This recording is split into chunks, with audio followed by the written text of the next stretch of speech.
என்னை எப்படி கேட்டாலும் சரி, என்னோட பதில் ஒண்ணே ஒண்ணுதான். சத்தியமா வேணிக்கும் எனக்கும் 3 வருஷமா லவ் இருந்தது. உங்ககிட்ட சொல்ல பயந்துகிட்டு யாருக்கும் தெரியாம அவ என்ன ரகசியமா கல்யாணம் பண்ணிக்கிட்டா சார். கோவால நாங்க 2 பேரும் 20 நாள் சந்தோஷமா குடும்பம் நடத்தணும். மெடிக்கல் கேம்ப் விஷயமா ஒரு வாட்டி, பெங்களூர்ல சுமித்ரா கல்யாணம்னு ஒரு வாட்டி, இப்படி நாங்க சந்தோஷமா இருந்த நாட்கள் நிறைய சார். சரியா சொல்லணும்னா உங்க ஆசீர்வாதத்தோட மட்டும் எங்க கல்யாணம் நடந்திருந்ததுன்னா இந்நேரம் வேணி கர்ப்பம்னு தகவல் வந்து நீங்க தாத்தாவா இருப்பீங்க. ஏய், பொய் பேசுறதுக்கு ஒரு அளவே இல்லையாடா? இதுக்கு மேல உன்னை உயிரோட விட மாட்டேன்டா. ஒரு நிமிஷம். என்னாச்சு டாக்டர்? அவர் சொல்றது பொய் இல்ல, உண்மை. வேணி கர்ப்பமா இருக்காங்க.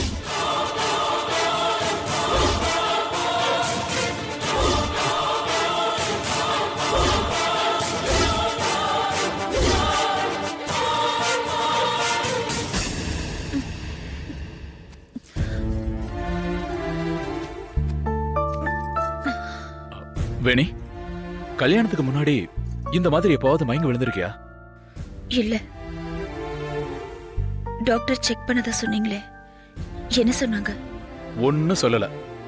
நீ அதிகமா ஸ்ட்ரெயின் பண்ணக்கூடாதுன்னு மட்டும் சொல்லியிருக்காங்க.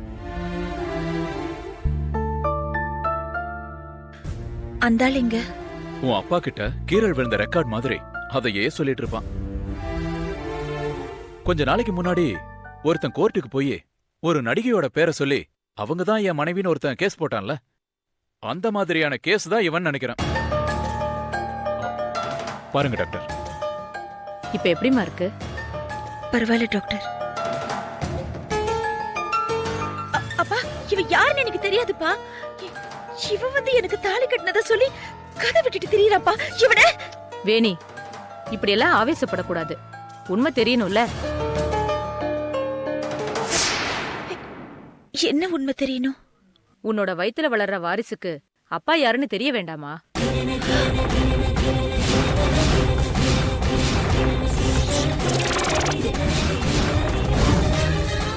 ஆமா வேணி, நீ கர்ப்பமா இருக்க. டாக்டர், என்ன சொல்றீங்க? நான் கர்ப்பமா இருக்கேனா? ஆமாம்மா, நான் பல்ஸ் பார்த்தே தெரிஞ்சுக்கிட்டேன். பிளட்டும் எடுத்து கொடுத்து அனுப்பி இருந்தேன். இப்பதான் எனக்கு போன் வந்தது.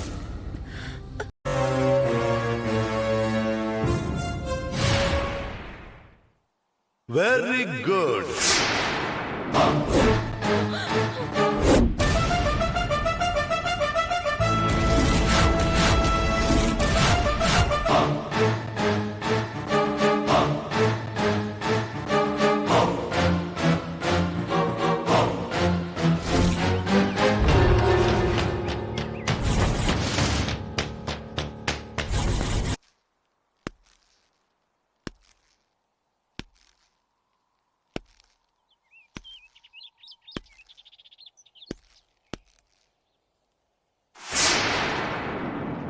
சூப்பர்.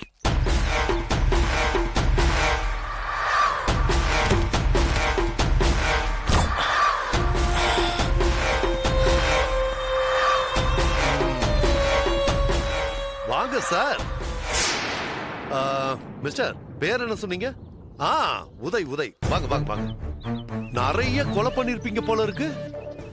ரொம்ப ஈஸியா பாடியை டிஸ்போஸ் பண்றீங்க. எங்கயாவது இந்த மாதிரி நடக்குமா? ஓ, இதத்தான் கொலையும் செய்வாள் பத்தினின்னு சொல்வாங்களோ? என்ன மிஸ்ஸஸ் வித்யா, நீங்க தான் புருஷனுக்காக கொன்னீங்களா? டெட் பாடியை டிஸ்போஸ் பண்ற விஷயத்துல இந்த அளவுக்கு 2 பேரோட கெமிஸ்ட்ரி ஒர்க் அவுட் ஆகுதே. சார், நீங்க என்ன தப்பா நினைச்சிட்டு இருக்கீங்க. ஆமா, நீங்க 2 பேரும் 62 கிலோமீட்டருக்கு அந்த பக்கம் இருக்கிற வீட்ல இருந்து கார்ல ஒரு டெட் பாடியை போட்டுக்கிட்டு அதை இந்த மாதிரியான ஒரு இடத்துல வச்சு டிஸ்போஸ் பண்றத கண் கூட நேர்ல பார்த்ததுக்கு அப்புறமும் உங்களை ரொம்ப நல்லவங்கன்னு நினைக்கணும் இல்லையா மிஸ்ஸஸ் வித்யா? சரி, சொல்லுங்க நல்லவர, நான் என்ன தப்பா நினைச்சிட்டேன்? சார், நடந்தது சொல்லிடுறேன் sir.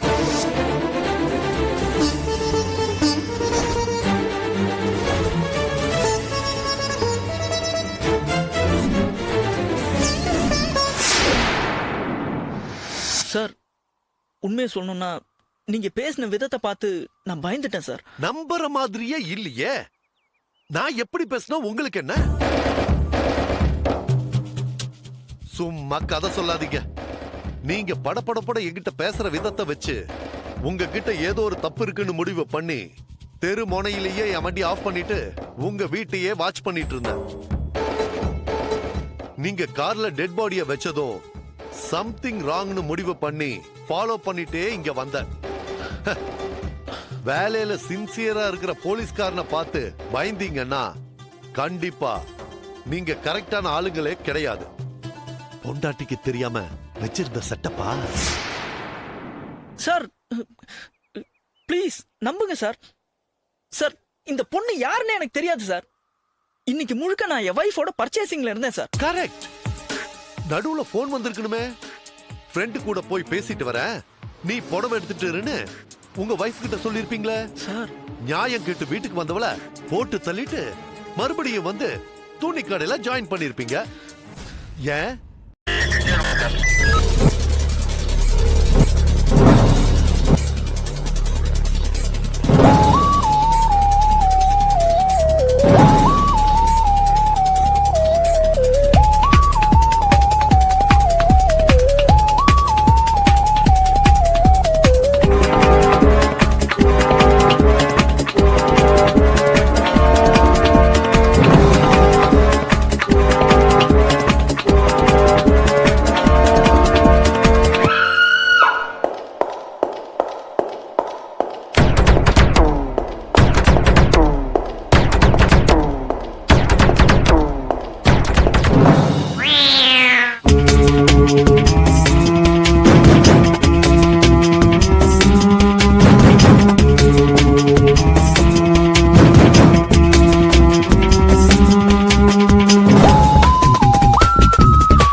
If you enjoyed this video, kindly like, share, comment. And for further our interesting videos, subscribe our channel below.